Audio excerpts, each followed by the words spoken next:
সরাসরি মেদিনীপুর মেডিকেল কলেজে চলে যাব। আমাদের প্রতিনিধি সৌমেন আমাদের সঙ্গে রয়েছেন, সৌমেন চক্রবর্তী। সৌমেন, একেবারে চিঠি দিয়েছেন জুনিয়র চিকিৎসকরা এবং সেখানে তারা বলছেন যে জাতীয় মেডিকেল কমিশনের গাইডলাইন মেনেই অপারেশন হয়েছে। শো কজের আগে তাদের বক্তব্য জানতে চাওয়া হয়নি, অবস্থানে রয়েছেন তারা। তুমি সেখানে রয়েছো, কি ছবি দেখছো? দেখো, শোকজ নয়, একদম সরাসরি সাসপেন্ড করা হয়েছে এবং যেই জন্যই কিন্তু গতকাল রাত থেকে তারা অবস্থানে বসেছেন এবং তাদের যেমনটা বক্তব্য যেটা পরিষ্কার, যেটা একটু আগেও আমরা শোনালাম, যে তারা সিনিয়র চিকিৎসকদের আন্ডারে কাজ করেন। রোগী যখন ভর্তি হয় সিনিয়র চিকিৎসকদের নামে সেই রোগী ভর্তি হয়। সুতরাং এরপরেও তাদেরকে কাঠগড়ায় তোলা হলো এবং বিচার প্রক্রিয়া শেষ হওয়ার আগেই, তদন্ত প্রক্রিয়া শেষ হওয়ার আগেই তাদেরকে সাসপেন্ড করে দেওয়া হলো।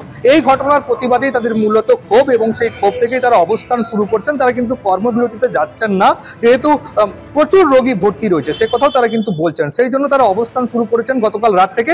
আমার ঠিক পেছনেই মেডিকেল কলেজের ভেতরে সেই অবস্থান বিক্ষোভ চলছে গতকাল রাত 11টা থেকে এবং এখনো চলছে।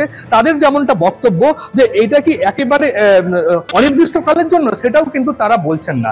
তাদের বক্তব্য যে আপাতত চলছে, কতদিন চলবে বা কতক্ষণ চলবে সেটা এখনই বলা যাচ্ছে না, কিন্তু যতক্ষণ না পর্যন্ত তাদের এই সাসপেনশন তুলে নেওয়া হচ্ছে বা এ বিষয়ে কোনো সদর্থক কোনো বার্তা আসছে ততক্ষণ পর্যন্ত কিন্তু এটা চলবে।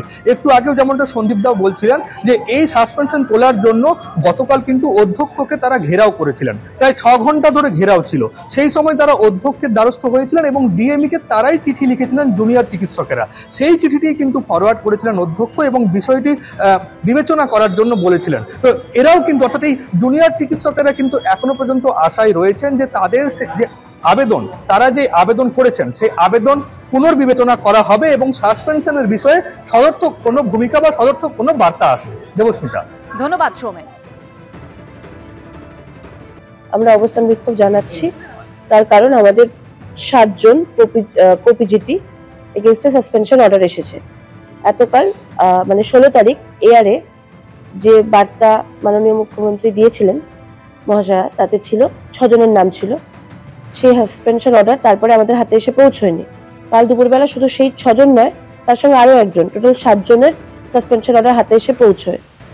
তো আমরা সেই সাসপেনশন পুনর্বিবেচনা এবং অবিলম্বে প্রত্যাহারের দাবি জানিয়ে অবস্থান বিক্ষোভ। প্রসূতি মৃত্যুকাণ্ডে সাসপেনশনের প্রতিবাদ মেদিনীপুর মেডিকেলে অবস্থান বিক্ষোভে জুনিয়র চিকিৎসকরা। মেদিনীপুর মেডিকেলে জুনিয়র ডাক্তারদের অবস্থান, অধ্যক্ষের অফিসের সামনে গতকাল রাত থেকে অবস্থান।